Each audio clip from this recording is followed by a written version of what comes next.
What's up, everybody? Welcome to the Pennsylvania Plague-Ridden Idiosyncratic Idiots Music Meltdown Thursday Night Train Wreck. Here on the great, the one, the only YouTube. We're all suffering with the Pennsylvania Plague. And because of the fact that I work for an individual that gives you checks that just say 0.00, I'm forced to be wearing a Green Bay Packers shirt from the dollar thrift store bin. Go figure. I got my balaclava on, trying to look all sporty, but it's not really coming across on the screen because there, that's better. Let me tip my brim down a little bit, make it look sporty. How is everybody tonight? I hope you're doing better than we are. Tip it back. I hope you're not suffering with the Pennsylvania plague like we are. Tip it back. Take what, the hat? Way back. That looks cool. Yeah, it looks like I have a huge forehead. So, thanks to one of our original family members, Appio, we thought we would talk about the great Pink Floyd record Animals from the wonderful year of 1977, released on what day? She's involved in food right now, so for all those waiting for all the Packers that are waiting for the Jester, the big cheese, she's flying. Hey, give him a tease. Food The Packer? Whack Packers. Food Packers? Yeah, what? Give him a tease of your hair because she's flowing the hair today, folks. So let's give him a tease. Look at that, folks. We get up to 5 likes and she's flowing it free, folks. Flowing it free.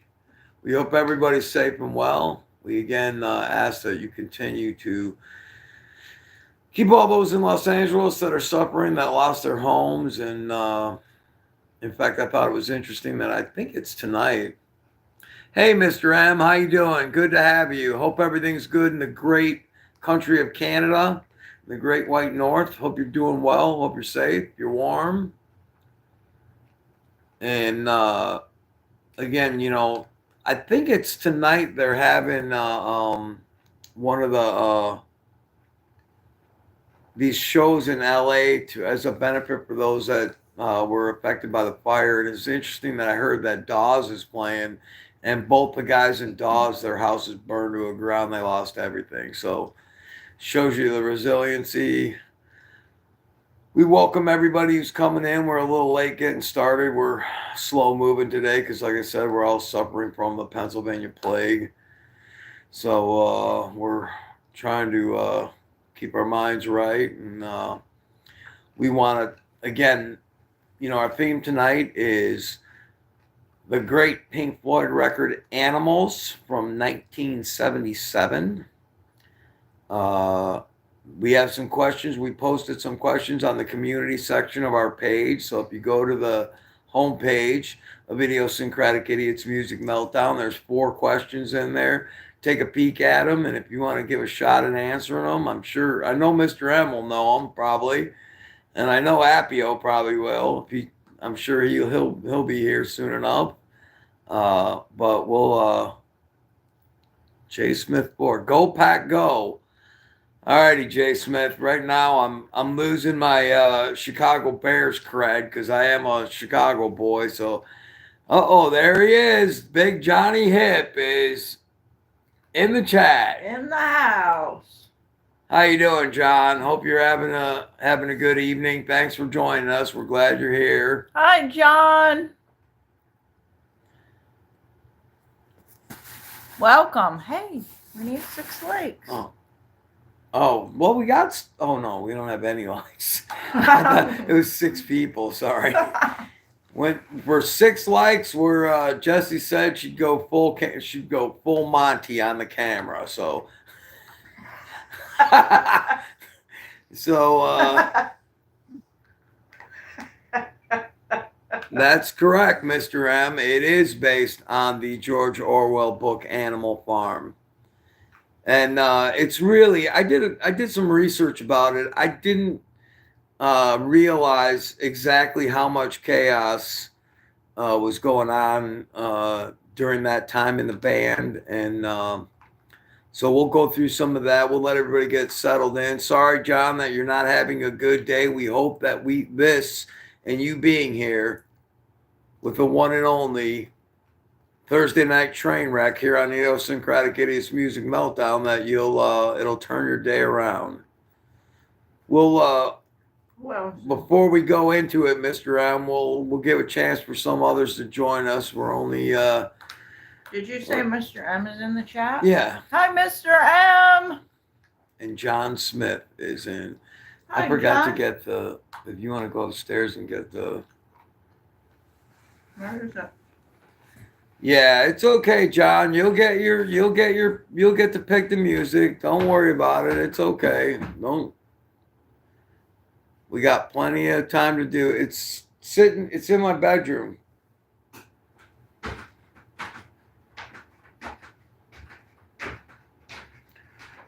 Appio, there you go. Oh wow, Marianne Faithful passed away today. Man, wow, I did not hear that. Boy, oh boy, there's a lot of them. A lot of them are dropping, boy. Wow, wow, wow. Well, there's a name that, for all of you who may not know, like us more mature individuals, Marianne Faithful is definitely a name that's got a lot of history in the music business. So, wow, wow, wow. Unbelievable. Great to have you with us, Appio. So, like I said, if anybody can go to the community section of our page, and there's 4 questions about Pink Floyd Animals record, go ahead and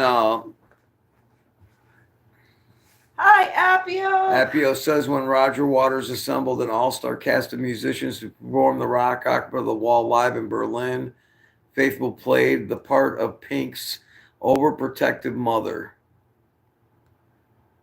Wow. Holy Toledo. Mr. M says, I saw Pink Floyd live in Hamilton in 75 early versions of Wish You Were Here record. Wow. Roger Waters wrote the song Incarceration of a Flower Child portraying Syd Barrett in 68. It was never recorded by Pink Floyd. The song was recorded by Faithful on her 1999 album Vagabond Ways. Wow. Man, I'll tell you, here we go again, man. This year's starting off with, man, dare I say, a bang. Because, wow. So Marianne Faithful died today. I'm sorry. I don't really know who that is. She's just somebody that was involved. Yeah, exactly. Loved her co-writing of Sister Morphine and vocals on Tears Go By. She was a co-writer on the Stones song Sister Morphine. Oh, wow. Let's see. I'm going to get Jessie set up here so she can be.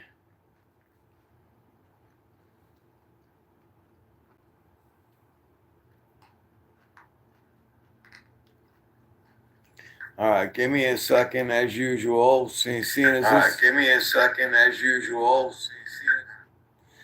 as this is the Thursday night train wreck, we're not prepared. So, yeah, wow. So, one thing that I did realize as I researched a little about this record and the tour, especially, which was called In the Flesh, is that, boy, there was a lot of chaos. There was a lot of unhappiness, I guess is the best word. Roger Waters had certainly at that point alienated Marianne rumored during a police raid on Rolling Stones parties were not true. So Mr. M's coming in strong. I think I did hear that was not true, Mr. M. So I do remember them talking about that. But I definitely was shocked by the chaos that was surrounding Pink Floyd at the time of this record.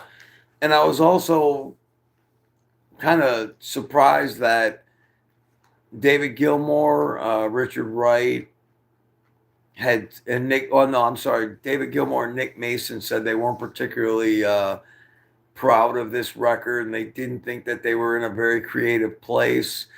A couple of songs had been written in like 74 and they kind of just reworked them and put them on there. But, and, you know, Roger Waters was not really letting anybody do any writing at that time. So, but I don't know, you know, others say that Pink Floyd Animals is the last great record ever made. So, I mean, you know, the one thing I do love is I listened to it twice this afternoon and a couple times earlier in the week. The one thing is for sure, I love David Gilmour's guitar playing on that record. One thing that I find particularly enjoyable is that he is a master. He's not, you know, he doesn't need to play 500 notes in 30 seconds. He gives a lot of room for the music to breathe. And boy, he is shredding that 59 custom Telecaster with the Strat pickups. That is correct. Last Thursday, January 23rd, marks 48 years since the release of Animals in 1977. The record was produced by the great Brian Humphreys. It was recorded during 76 at the Britannia Row studio, which was an old warehouse that they bought. 77 was Mr. M says 77, the last tours of the U.S. by Pink Floyd and Led Zeppelin. Well, there you go. And the great Jesse Jones wasn't even born yet, so go figure. Wow. You only got one like, so evidently nobody wants to see your locks on the screen. Well, this only says one on my thing, so I don't know. But so it's interesting the fact when they bought Britannia Row that they were tired of, as they put it, clock watching at Abbey Road. They wanted to get this record down. Obviously, things in the band weren't the greatest, so they bought this place. They brought in, surprisingly, which I didn't realize. So evidently, from my research, and again, I'm just going off what I've read on the internet and stuff, but they weren't doing very well financially at this point. So, to the point where they couldn't even get a Neve board. So they had a bundle deal with MCI buying a Series 500 and a Stevens tape machine. Hey, Mr. M says, hi, Jesse. Hi, Mr. M. So they bought a bundle package with an MCI Series 500.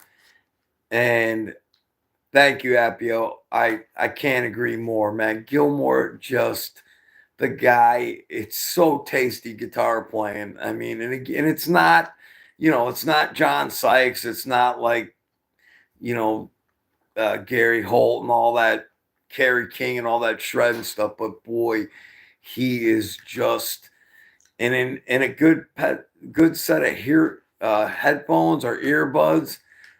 Boy, because like I said, I listened to that record four or five times. Oh, by the way, here's another great point that I should have started with. 41 minutes and 34 seconds, folks. Now that's what a record should be. Let's just get to it. You know, no filler. Let's get it down. I mean, obviously they couldn't put much more than that on a vinyl record anyways, but you know, you don't need 90 minutes because I mean it's short, it's to the point, and that's why us more mature folk could wear the grooves off those records because you'd play it over and over. Like I said, it was 41 minutes and 34 seconds all the way through. So uh, I love some of there's actually a series out called, I believe it's called Making of the Classic Album. I'm not exactly sure. I don't even know where. I tried to find it on YouTube, but I couldn't find it. And I don't remember where I saw that, but they talk about the recording of the record. And they do, excuse me, and they do a bunch of records on there. There's a whole series of these. And I love the fact that, you know, let's remember, folks, there was no Pro Tools at this point. So a lot of the effects, that dog barking sound you hear, is actually Gilmore playing, where they took the tape upside down and played it backwards and slowed it down. And so they had to come up with the effects what he had in his head. They just didn't have a drop and drag thing from a computer to do that. So when you put that into context, but so when they put together Britannia Row, which was in Islington, London, uh, they didn't have a lot of money. The Dark Side of the Moon money had not yet come rushing and cascading into their pockets. So they had made some bad investments and they didn't have a lot. So interestingly as well, they bought a DBX instead of a Dolby NR. Nice. Appio says, I caught the tour at Madison Square Garden, had amazing seats. July 1st, second promenade section, 229 row C seat, row 229 row C seat, seventh seat 7, July 2nd, orchestra section A, row 1, seat 7, July 3rd. Wow. You are the man, Appio. Amazing. You and Mr. M, the two OGs, man. Boy, oh boy. So the thing that really is amazing is that they didn't even have Dolby NR. They were using a DBX, which turned out to be, I think they regretted because it didn't really work with anything else. So and there's been talk forever that they were going to re-release it, which still haven't done and probably never will do now, especially that the catalog's been sold. But wow, front row A1 MSG was the highlight of my concert days, I bet. The felt forum, the floating forum in the heart of Manhattan. There you go, MSG, folks. The Holy Grail. That's 3 legs. Even though I don't know, Appio, but I would think that the Beacon Theater is a probably better place to see a show. But then again, that's just me because I love the Allman Brothers. But let's get the notes out here. So let's see here.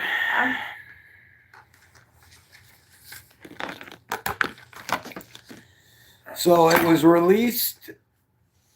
Again, the great Brian Humphreys was the producer on the record. It was released by Harvest Records and Columbia Records. I have the release date as 1/21/77, but it could have been the 23rd. It's not that big a deal. I just think it's hilarious that they got a bundle deal from MCI with a Series 500 and a 24-track Stevens tape machine. So they didn't even have a Neve board, which at the time was one of the best. Speaking of, if you're curious or you're into, like, you know, the behind the scenes of how they put music together, there's a documentary called Sound City about in Los Angeles, and that's really, really cool. And I love that kind of stuff. I'm definitely into that kind of stuff. So if you if you get a chance, check it out. It's really, really interesting. And again, I think it's crazy that they didn't use Dolby NR and they used DVX, which again, they were quoted as saying that in the end they thought that was a mistake, even though that's the way they wanted to be different. They said so. They went to something that really probably didn't work out in the end. What are you doing? She's holding a hot tea glass up to her cheek, so I don't know. Welcome to my world, folks. Give him a peek.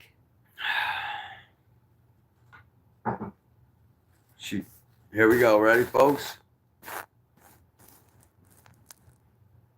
That's my life. That's my life right there.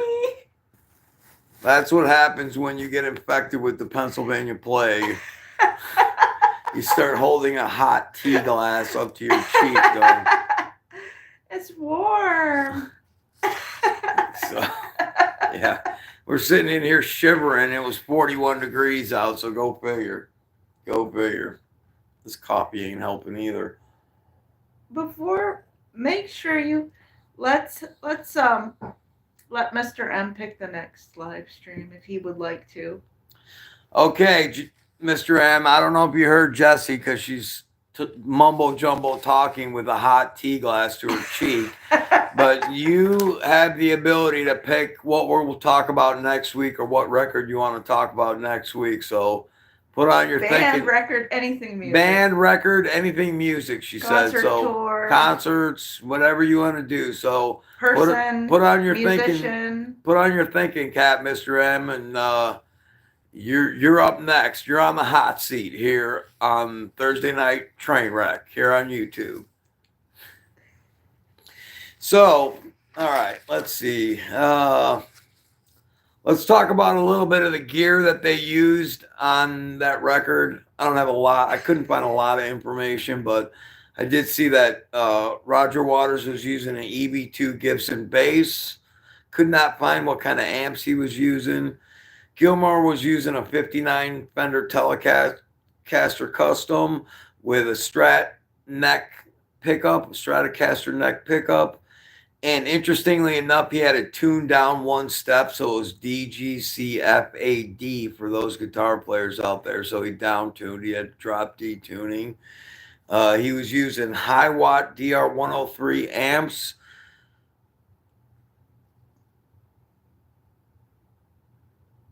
Exactly.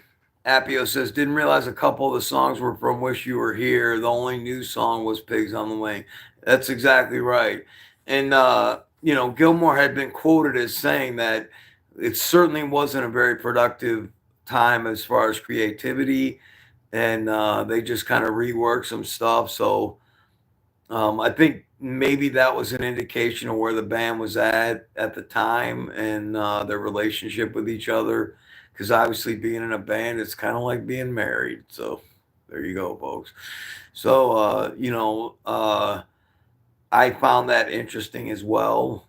It still seemed to work. I love the concept. I love how they played off the Animal Farm book, with the dogs and the pigs and the sheep. And I don't know, it's kind of apropos for what's going on in our world today. So I definitely can see it. And I can see how they put that. It was obviously, an extension of the metal and, the conceptual type record that they had done, Metal in 71. And I guess Wish You Was Here, Wish You Was Here was 75, I believe. So, and I think Dark Side of the Moon was 73, 72, maybe. Wish You Was Here. Yeah. So, that was the name. That was the name of one of the records. Wish You Was Here. Wish You Were Here. Oh. It's the one that has Have a Cigar. Wish You Was Here. Okay, I can't. You need to take the tea glass off your cheek if we're gonna. So Gilmore was using a high watt. He was using high watt DR 103s amps as well. Interestingly enough, as a Yamaha RA200 with the rotary. It was a rotary amp, so it was kind of like a with a Leslie speaker attached. The kind with that they use for like Hammond B3s, where the horn spins around, oscillates at different speeds. So I thought that was interesting, and obviously that had something to do with how they, got those sounds on that record. Richard Wright was using a Hammond organ, an ARP string synth, a Fender Rhodes, a Mini Moog, and a Farfisa. So he definitely used a lot of different instruments as well. So I thought I wanted to dig a little into the gear that they used. Um,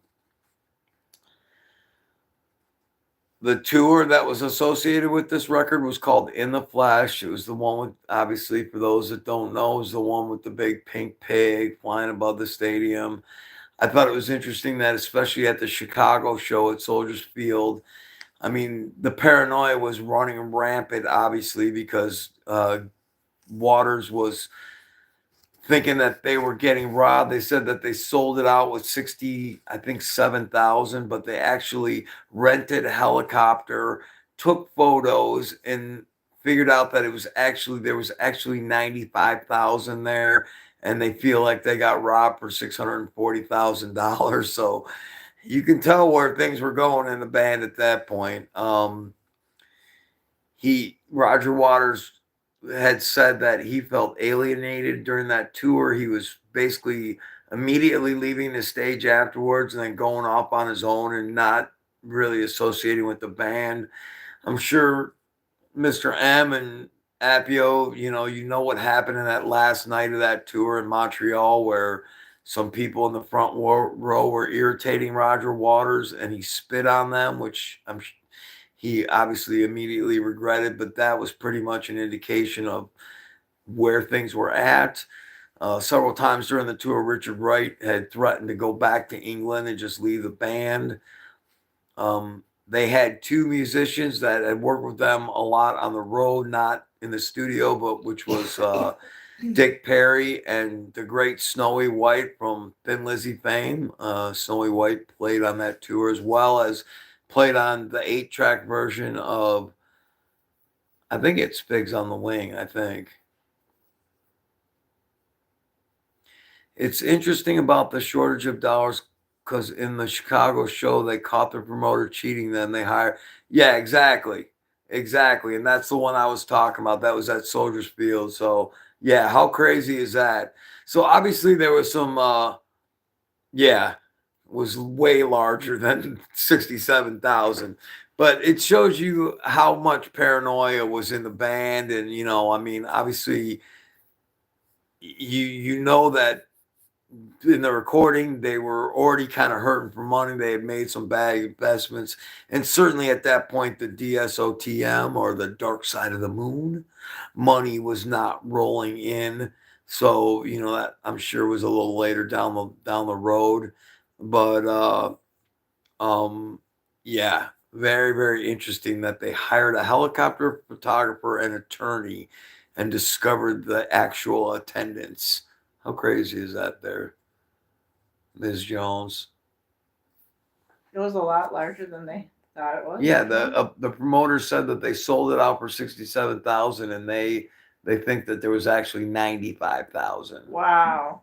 That's So interesting. what do you think, Miss Jones? That was very interesting. We can't understand you with the glass attached to your cheek. Wait, let's see. Yeah, it's that kind of day here, folks. So bear with us. We're having that kind of day. That's what happens. This is what you look like, and that's what you look like when you start feeling the effects of the Pennsylvania plague that is hitting the whole state of Pennsylvania. So,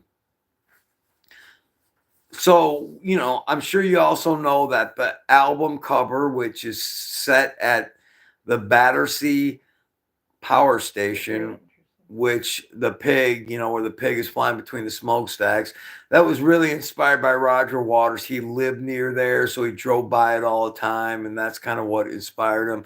It was originally it was done by Hypnosis, the great Storm Thorgerson. Yes, Mr. M says, have you watched the 2005 Live 8 by the very last Pink Floyd appearance? Yes, I did see that. And I still love that. I loved Momentary Lapse of Reason. And when Roger Waters had left, I still thought they were an amazing band. I mean, obviously it wasn't the original, but I still thought they had some power. And I don't know. I was a little, I never not sure my feelings about Roger Waters. He certainly was an interesting fellow. Uh, I do remember listening to his solo record, Pros and Cons of Hitchhiking, that Clapton, I believe, played on, and Phil Collins and many others. But I don't know. He was an interesting individual, and kind of reminds me a little bit of like Peter Gabriel and his relationship with Genesis. But certainly interesting when you read about the behind the scenes, because we all know that Animals led right into The Wall in 1980, I believe, and or 79, and so from what I read, because the fact that uh, Roger Waters was feeling so alienated from the band that Bob Ezrin approached him, talked to him, who produced The Wall, and he said, "Well, let's write a record." And obviously, there you go, you got The Wall. So it kind of makes sense if you see it in the guise of what happened in '77 and during that In the Flesh tour. So very interesting. To The thing that was funny about the album cover is that what we got as kids, when we were growing up. Wow, Appio says, I dug out the official program I bought on the second night and kept. There are really nice photos, full page each, of Perry and White, which I did not notice back in '77. That's super cool. Super cool. I mean, Snowy White has a lot of history with me, not only from the Pink Floyd days, but excuse me, uh, but from the two records he did with Thin Lizzy, Renegade and Chinatown, and so many funny stories about how they thought that he just didn't want to be there, and he was the only guy on stage to wear a watch because he would constantly look at his watch, to, like, how quick can I get out of here? So I always thought that was, and interestingly enough, speaking of Snowy White, I watched Thin Lizzy from Rock Palast. It was on the I don't, yeah, it must have been the Renegade tour. So I want to say it's like 82, maybe 81. And Snowy White played on it. And, he's wearing a dress shirt. And he did have a watch on too, by the way, which I thought was funny. But he just never seemed like he fit in with them. So, but it was still a great show. It's on the great, excuse me, I'm sorry. I keep wiping away my remnants of my Pennsylvania plague that's affecting me right now. But I thought that was funny, and that's a good show. So if you check it out, it's Thin Lizzy live at Rock Palast. It's live in Germany somewhere, and it's kind of at night and cold, and it's an interesting. But yeah, Snowy White is definitely a large. I saw the pig. Appio says I saw the pig inflated near the bandstand in Central Park when they had the big PR event. Wow, How big was it? it was huge. It was uh, like a hot air balloon, and they actually had Oh. snipers that they were going to shoot it down if it got away. Oh, So yeah, it was a big deal. But the interesting wow. thing about That's the a lot of album helium. cover is the great Storm Thorgerson from Hypnosis was the one that actually did the original. But the original design was supposed to be a young child walking into a bedroom with their parents having animal type you know. So I thought that was interesting. But Waters was the one that actually, in the end, made it with the Battersea Power Station and the pig by the smokestack. So, but a shout out to the great Storm Thorgerson. If you don't know who he is, or Hypnosis, Hipgnosis,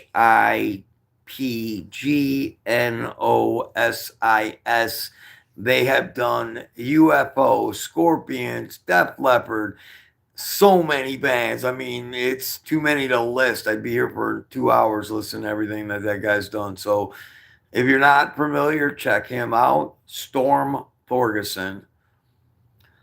Wow. Appio says all tickets were a mail in only. Wow. So you had to mail in your money. How great is Yeah, that? That's cool, Appio. That's awesome. Remember those days? I remember that kind of stuff, man. It was so crazy. It was so much different now that we're in the land of Live Nation, and unfortunately concert. Oh, it's such a scam, but I get it. That's how they make all their money now. They don't make money selling records anymore. So, that's how they got it. They got to do what they got to do. So, but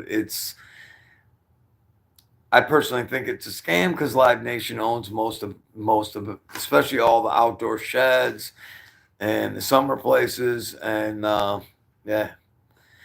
So, so Mr. M, what are your memories of the Pink Floyd show you saw in Hamilton?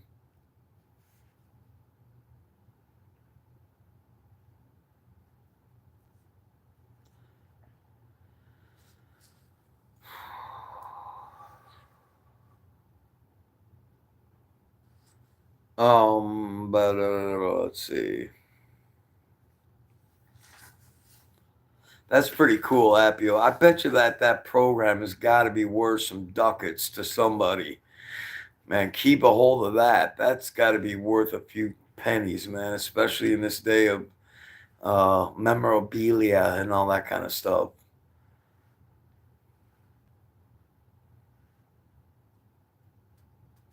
I have a I well I had I gave away a lot of all my one of my good friends in San Francisco that has a podcast called the Rock and Roll Geek Show.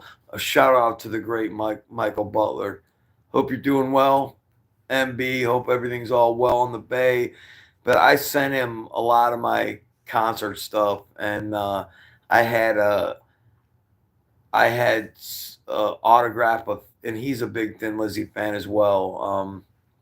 Speaking of water, Appio says, speaking of Waters, his new squeeze was Caroline Christie, who was married to Rock Scully, the manager of the Grateful Dead. We are everywhere, he says, and later married Waters. Wow. Wow. Oh, wow. Mr. M says, I was not in the stadium. I was working in a factory nearby. Everybody was on the roof. Wow, that is That's amazing. pretty Cool. cool. Great story, Mr. M. Those are the I have a similar story when U2 when U2 played on the That would be even better, I actually. want to it was the Octoon Baby tour.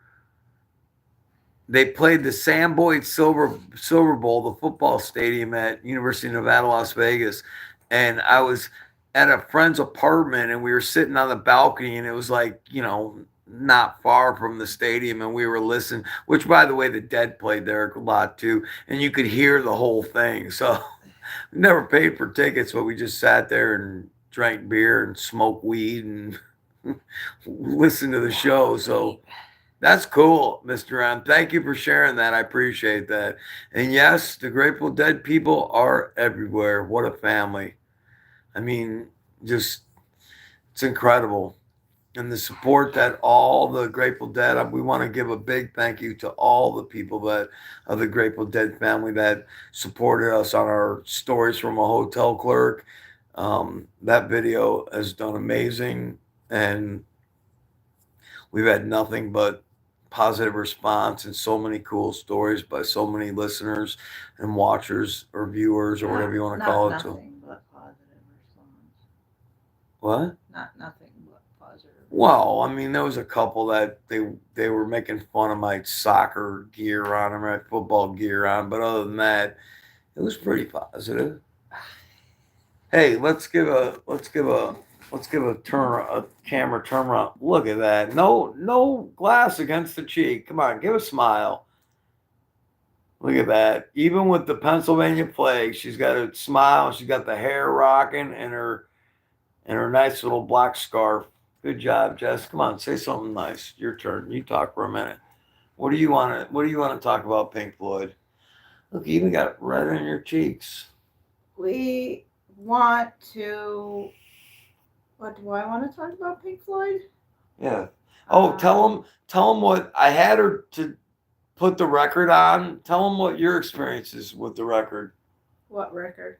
The Pink Floyd Animals record. What we're talking about, silly. Come on now. My experience with it? Yeah, tell them what you told me on the phone. I said I'd One rather word. be watching cows No, grazing in the no. fields. Let's be honest. What she said was from the voice that's not on the camera right now. She said, "Nope." I listened to about 45 seconds and went, "Nope." Go. I'm just the cameraman. No, you be honest. You said, "No, that not for me." I'm just the cameraman. I don't have anything to do with. Nope.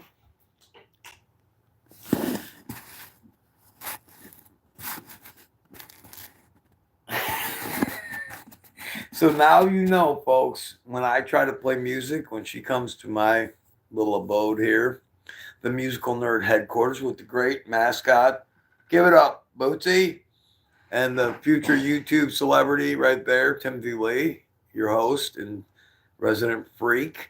Uh, Tell the folks what you say when I play my music for you. I say, does anybody have a means of tying a noose?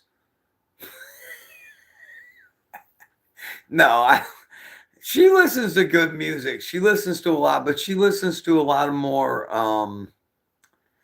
She's not. I'm a little bit more like lyrical bound, and I like a good hook. I mean, I will say I like pop music because I love a hook, and like those kind of music worms that get stuck in your ear, and you'll be humming it at work all day long, even if it's something you've heard a million times. Um, I love that kind of stuff. She listens to like what's the guy's name? Inga Baga Gabizi or what? What's Ludovico Ludovico and Nadi. Enati. Ludovico Enati. He's like a piano player, and she listens to more like non-singing music where it's like classical and stuff. And so I do enjoy some of the things that she listens to, but sometimes music for me is a way to like depending on my mood or like what's going on at work. And she definitely is not like an earbud wearer or like a listener of things like of that nature as you're like bebopping along at work or whatever, whereas I definitely am. So I think we kind of go in different directions that way. But um Chopin. Chopin, yes, is another one that she is just head over heels about. And what else? Let's go for another camera turn. Harp. What was that? What about Gregory Alan Isakov? Gregory Alan Isakov What else? for lyrics. Oh, and Passenger. No, not really. It's not there's anything wrong with it, but Well, yeah, I thought you were all into that at one point. that one song is really good. What else? Um, What like normal music that people would listen to, like on the radio or something? What are the some Mr. of M says next Thursday, albums celebrating 50th anniversary. Tonight's the night. Welcome to my nightmare. Born to Run. Toys in the Attic. Holy Blow by Italy. Blow. Night at the Opera. Ooh, Sabotage. Horses, Sabotage, Wish You Were Here, and Frank. And our Physical Graffiti. Frank the OG. Frank. Frank, we know it's a big week for you because your boys are going to roll to a Super Bowl win and takes the Kansas City Chiefs down. Why are you doing that? Because you're talking to Frank. Way to go, Frank. We're proud of you. Philadelphia Eagles on their way to a Super Bowl. So we hope you win it. We hope that you're having a great day. Thanks for joining us, Frank. Hang on, I want to see what. All right, so next Thursday, everybody, Mr. M, who is up on the pedestal for this week, for next week's topic, is album celebrating 50th anniversary. Tonight's the Night, which I believe is Neil Young. Welcome to My Nightmare, the great Alice Cooper from Detroit, Michigan. Born to Run from Freehold, New Jersey, Bruce Springsteen. Toys in the Attic, the Toxic Terror Twins out of Massachusetts. Aerosmith, Blow by Blow, the great, rest in peace, Jeff Beck. Night at the Opera, the one and only Freddie Mercury and Queen. Horses. Horses. You got him. Horses. Oh boy, Mr. M, you always throw one in there that throws me for a loop, man. Horses. I'm not sure. I think you got me on that one. Sabotage by the great Black Sabbath. And Mr. M, that's a great idea. Thank you for the great suggestion. That's awesome. Sabotage by the great Black Sabbath, the boys from the Black Country. Wish You Were Here by the one and only, what we're talking about tonight, Pink Floyd. And the other boys from the Black Country, Physical Graffiti by Led Zeppelin. Appio says, Frank says hello to you both. I hope you are both having a nice day. Well, Frank, we are. We're unfortunately suffering from the Pennsylvania plague that is now coursing through the Northwest corridor of Pennsylvania. So we're making it. We're still alive and breathing, which is a good thing. But we are. Well, here you go. We hope you're having a nice day, Patty too, Smith. Frank. Oh, okay, Patty Smith. Man, I should have known that. And that you're staying warm and not getting too much snow. And tell him congratulations, Philadelphia's in the Super Bowl. Congratulations on Philadelphia being in the Super Bowl. He's going to be needing to make a lot of sandwiches. Football. Yeah, awesome. Football. Yeah, Patty Smith. I should have known that, Mr. M. Dang, Patty Smith is horses? Yeah, he always gets me on one. But Appio says, listening to the album today, I caught a verse mistake on the liner lyrics for Pigs on the Wing. Googled it, and it's a known thing. Wow, cool. Awesome. What is it? What is it, Appio? That's interesting. What's the mistake? So, Mr. M, we'll do that next week. We're going to do records that are celebrating 50th anniversaries. I appreciate the suggestion. You guys are the best. I really appreciate you hanging in there. I know that the train wreck is becoming a large train wreck daily, weekly, as we do this. But we appreciate you, Frank, Appio. You got... Excuse me again. I'm not feeling really great right now, but you guys have been with us from the beginning, and we can't say thank you enough. So thank you, John, for joining us again. Yeah, he hasn't said anything for a while. He was upset because he couldn't pick the music. So he'll get to pick it. So I appreciate you joining us, John. If you're still out there, we'll get him picking some music soon. So let's see. Do I got anything else? Gotta go in order. Do I got any other notes that I wrote down? I think that's pretty much what.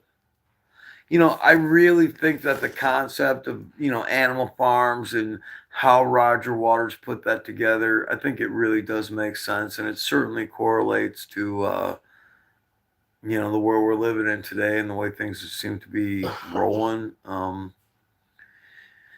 So, but it's a phenomenal. And again, the thing I love about it more than anything, 41 minutes and 34 seconds.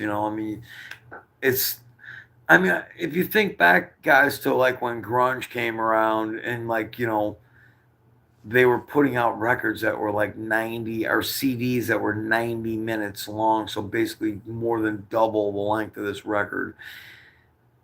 Look, there's a lot of talented musicians. There's a lot of great guys, players out there. But to put 90 minutes on a record that, is solid and there isn't, for lack of a better term, filler in it, I think that's a bit much. So, like keep it short, keep it sweet where you can enjoy every little morsel and then you can just keep going back and back. Frank says my cell phone is acting up on me again. Some of the subscribers that I joined said my name never came up on their end. They said my restrictions are off on YouTube, so I'm not subscribed to a channel. Uh-oh. Yeah, it's weird how it does. Sometimes that's weird how they do that, Frank. I've had that happen to me too. Strange. Sometimes you just gotta keep checking in.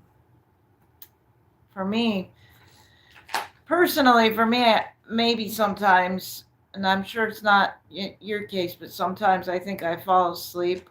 Well, I know I fall asleep with the phone in my hand, and sometimes I hit buttons not knowing, and stuff happens. Because sometimes I subscribe to things that I definitely did not want to subscribe to, and then all of a sudden I'm subscribed, but I think it's because I fall asleep hitting buttons or something. Do you ever do that? No, I'm not like she is definitely one to fall asleep with the phone in her hand. In fact, there's been many times where we've had conversations. I've literally talked to myself for about 40 minutes, not knowing that she's snoring on the other end of the line. So, I think so. yeah, I think it did. Yeah, some do, some don't. So But I'm pretty sure Frank's did. Appio says, who was fitted with collar and chain, who was given a seat in the stand, actually sung. Who was fitted with collar and chain, who was given a pat on the back. Gotcha. That's cool.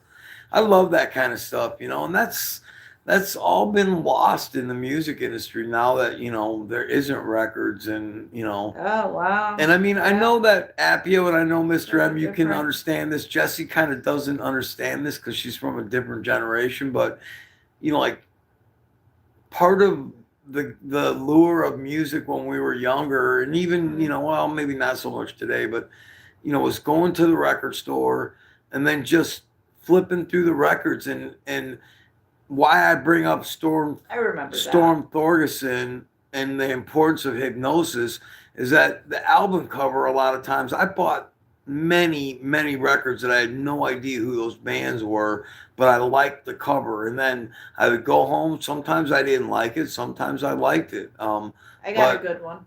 Go ahead. Labyrinth by David Bowie. That had a great cover art. There you go. You Labyrinth by David Bowie. David Bowie's. There you go.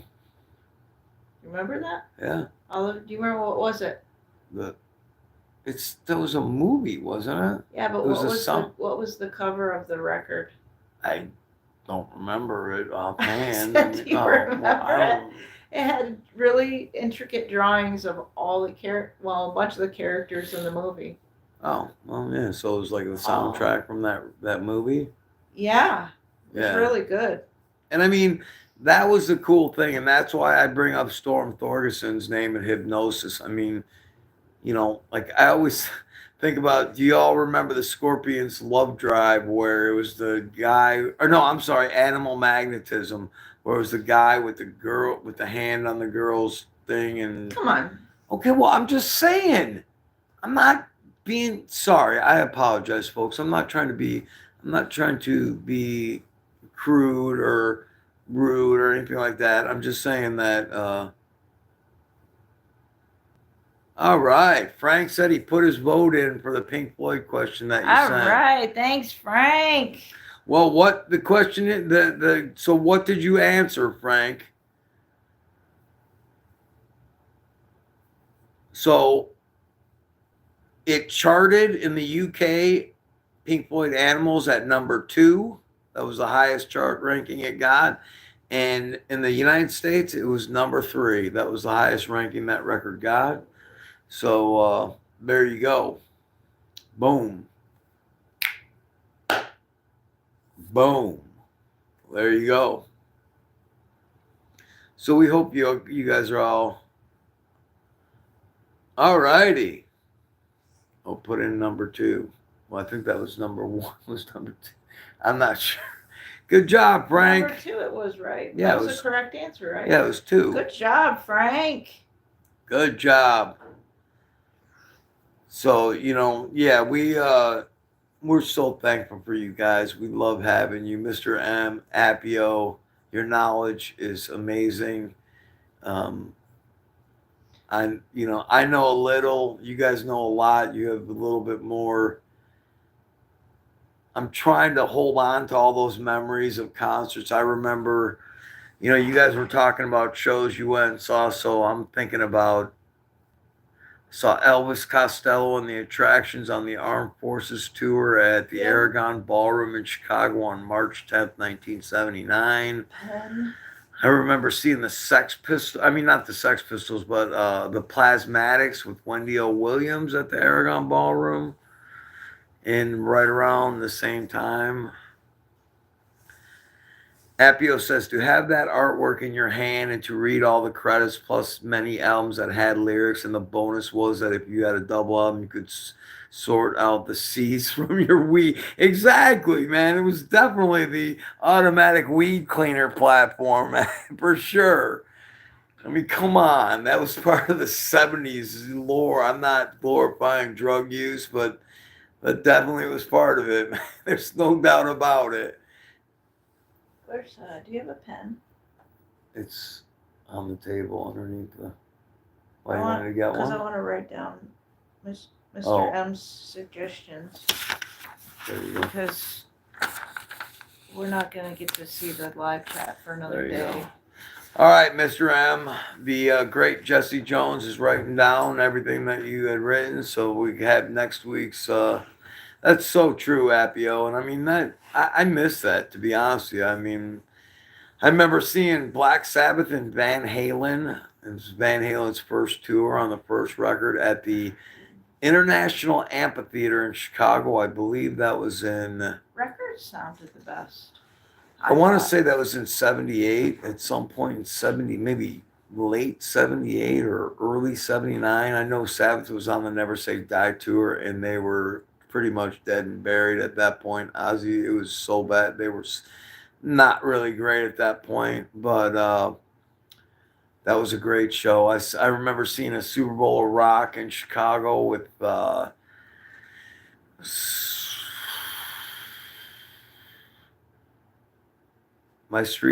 Frank says, my street is finally cleared of all this snow, but it took forever because the plow trucks don't come out anymore to our neighborhood because we are on a side street, and that's a bummer. Yeah, I bet that is a bummer, Frank. Oh, man.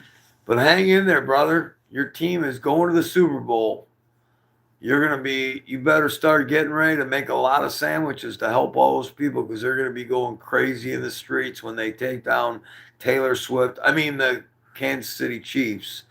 So, because she dates one of the players, and all they show is her during the games. They don't even show the team. So, yeah, I miss those days. Where's the pen? It's on the table in the cup. Oh. It's underneath the Real Madrid football flag. But yeah, I don't know. It's just not the same, and I kind of wish it was like that again. Records were the best. They were better than CDs, better than cassette tapes. Well, it's definitely a better quality. I wish records would come back. They are coming back, but the problem is it's iffy at best on the quality because there's only a couple places that press records anymore, and they're extremely expensive. So there you go. But thank God for streaming services, and thankful for things like Internet Archives, so you can listen to dead shows for free as long as you have an internet connection and a phone or some vehicle to play it. There's Mule.net, which is a great thing. So if you're into the government Mule, Moore and Haynes, you can get all their shows. Uh, there's Monk Monk Music. I think it's Monk Check, like MUCK or something like that. They did all the Allman Brothers shows where you could buy the show right. You get a CD right after the show, um, from the soundboard, warts and all. They sell a lot of that stuff still. They have all the beacon runs. Excuse me. All the 2014 run when they did Clapton and was there, and they had all the guests, like a different one all through that whole run.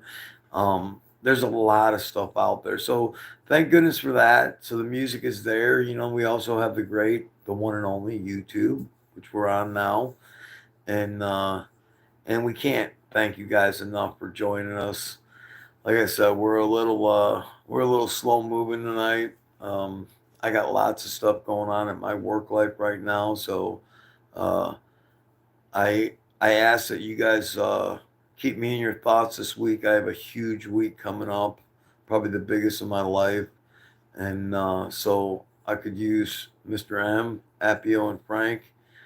Keep me in your thoughts and your prayers, and Appio says remixes were released. A hybrid multi-channel SACD of the stereo and surround mixes were released exclusively through Acoustic Sounds on 16th September 2022. Awesome. That is awesome. With the stereo and surround remixes. Wow. Acoustic Sounds. I'm gonna have to check that out. Acoustic Sounds. I don't know if I've ever heard of that before. I will write down Acoustic Sounds too on there for me, please. Just on the side, not with what Mr. M said, but I want to check that out. So yeah, it's a big week for me coming up here. Hopefully I can get past whatever I got going on. I'm definitely not feeling 100% right now. And I tried putting a hot coffee cup up to my cheek, but it doesn't work for me. So I don't. Y'all got the reissue reached number 21 on the Billboard Hot 200. Man, the Billboard. Remember all that? Remember Casey Kasem and the counting down the top 40 hits, and I mean it was just such a different. I really do miss. All right, so Mr. M, if you're still out there, Appio, Frank, I want you guys to name some terrestrial radio stations that you remember from your childhood that you used to listen to all the time. I'm gonna throw out some WXRT in Chicago, uh, the Loop in Chicago, uh, WLS AM in Chicago. Frank says, my neighbor made me pot roast, mashed potatoes, and corn for dinner, and we had apple pie for dessert. Woo, Dang, Frankie, yummy. you got it going on. Did you both have dinner today? What did you have for dinner today? Whatever that was you gave me. Was that good, by the way? Yeah, it was good. All right, I had a little bit of rotisserie chicken from the local market and a little bit of was that like a cabbage salad or something? But not much. Like I said, I'm a little bit under the weather and a little queasy right now, so I haven't really ate all that much today. Um, let's see what else. So what radio stations do you guys remember that Okay, we was got in 'em. your childhood?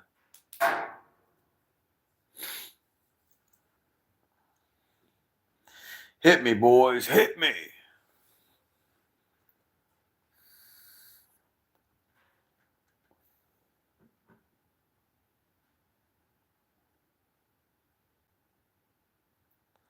What do you got for us there, Jesse Jones? How was your week, by the way? Why don't you tell all our faithful followers what you did this week? What did I do this week? I don't remember. What? And let's see.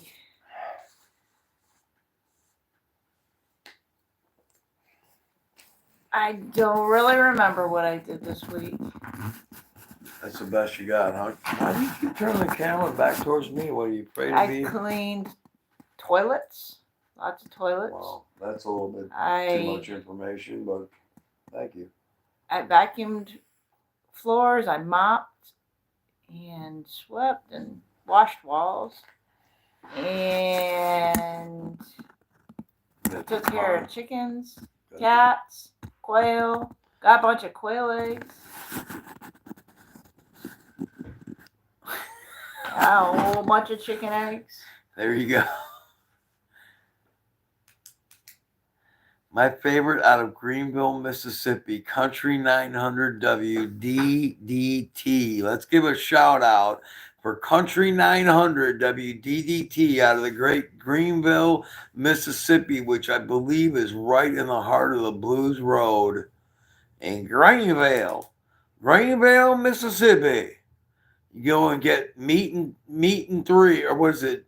Meat and three, or yeah, meat with 3 sides from the local gas station in Greenville, Mississippi.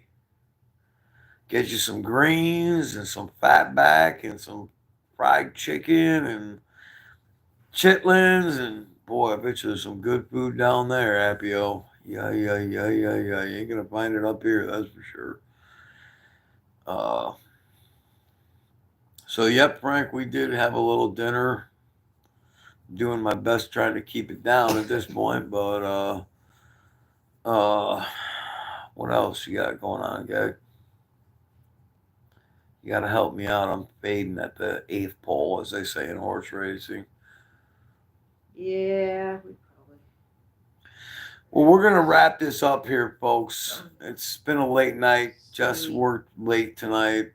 Like I said, I'm kind of struggling. I'm not feeling really good. I'm sorry, guys, if I let you down. I tried the best I could. I did do some research, and I want to thank Appio for that. Was a great suggestion, Pink Floyd. Well, there's not much more you can say. I will say that the blotter is kicking in right now. So for those of you that know, you know. I'm just kidding, but what a body of work, I mean, okay, PLJ, yes, 90. I definitely remember PLJ 95.7 WPLJ out of NYC, the best FM station for rock in the 70s and early 80s, man. PLJ. What about WMMS, the Buzzard in Cleveland? Another one that at Mr. M's hometown Rush rock band you'd never would have heard of had it not been for that girl at the Buzzard, WMMS. What are some other great stations? KLOS in Los Angeles, KOMP Comp 92.3 in Las Vegas. Another great station that I listen to a lot. I personally think XRT, WXRT in Chicago was, man, and they put on so many great shows from, Zappa to Todd Rundgren and Utopia. So many great shows back at the Park West in Chicago. Holy Toledo.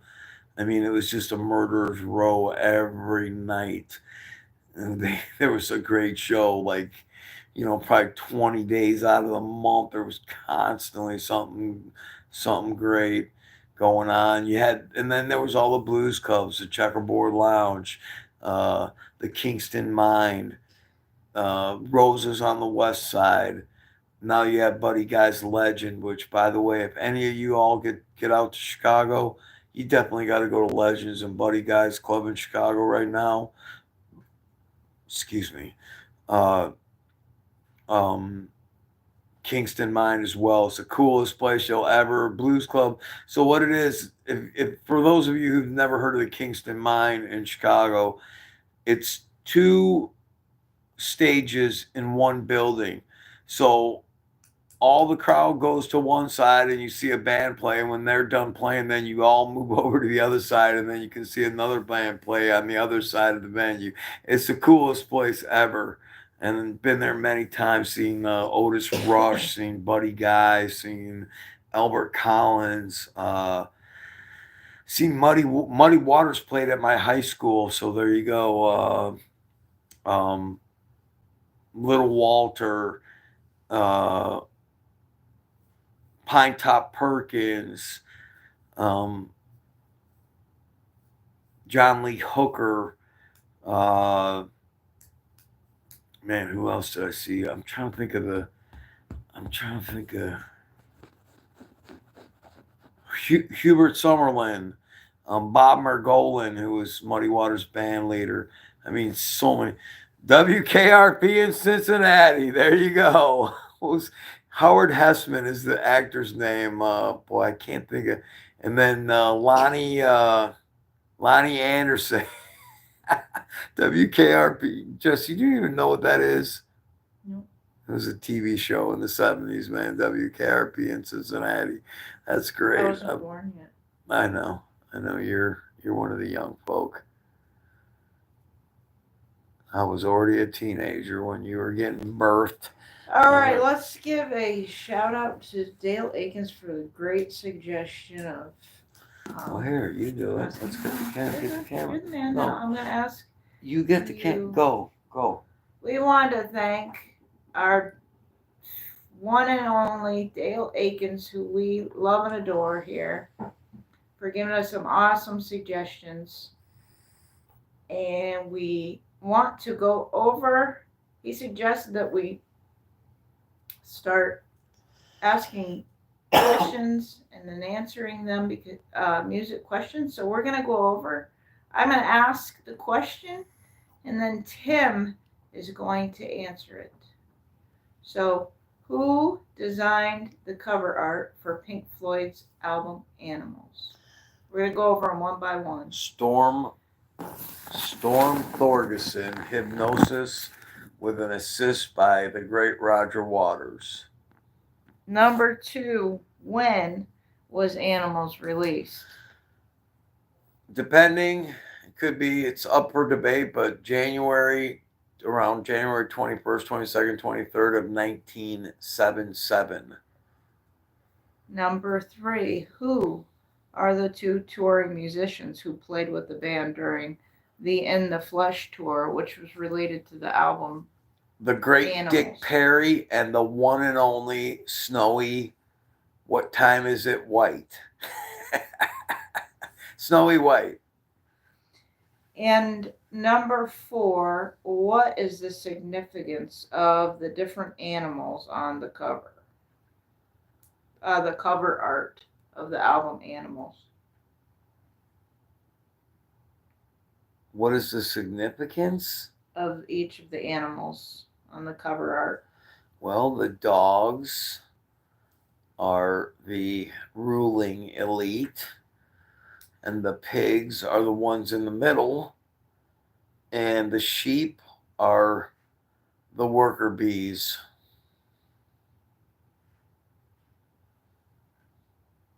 Right? Why are you looking at me like that? Appio says WKRP does a great Pink Floyd skit. So we'll have to Google it. We will as soon as we get done, Appio. Thank you.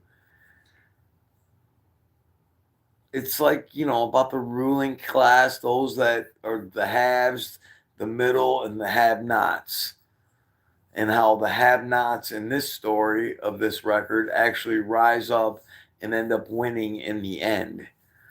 which is, kind of unique look at it. Is this it? Yes, that's the cover of the record. Where are the animals?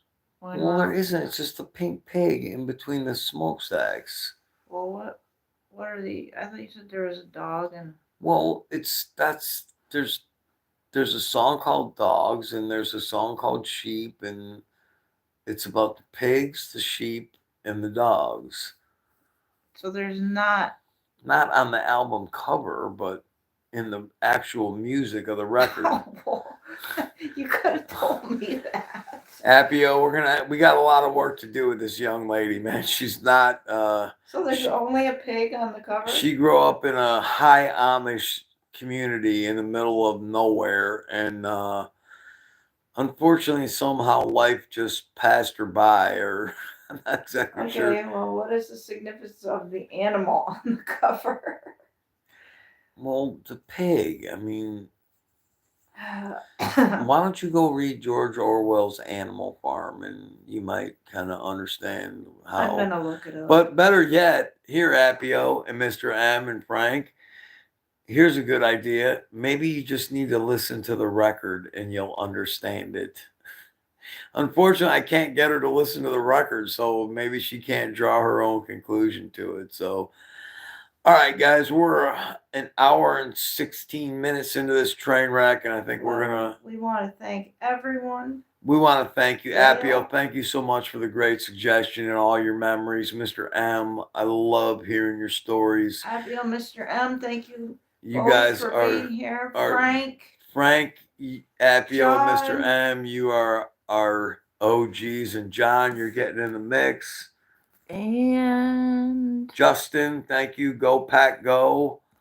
And that's about all we had tonight. And thank Mr. Dale Akins for his awesome suggestion. And thanks, Dale, we also, Appio, just so you know, if you're still out there with us, I'm not sure if you're still on or not, but we're thinking about at some point putting together a Discord so we can all chat a little bit more, maybe a little further down the line. So keep that in mind. We appreciate everybody being here tonight. We're sorry we're both a little slow moving tonight, but we definitely did not want to miss you guys. And we thank you for the great suggestion. We hope you all stay blessed this week. We hope you all are in good health. And on the album itself, there are sheep and dogs. Oh, okay. So that's what Appio said. The album cover? Yeah. Oh. Or maybe that's a song. There's a song called Pigs on the Wing, and then there's a song called Dogs, and then... Oh, okay. Actually, I was just looking at it. Let's wrap it up by doing this. On the label of the side 2, on side 1, there is a pig. So on the label of side 2, there's sheep and dogs. Oh, okay, cool. That's on the actual album.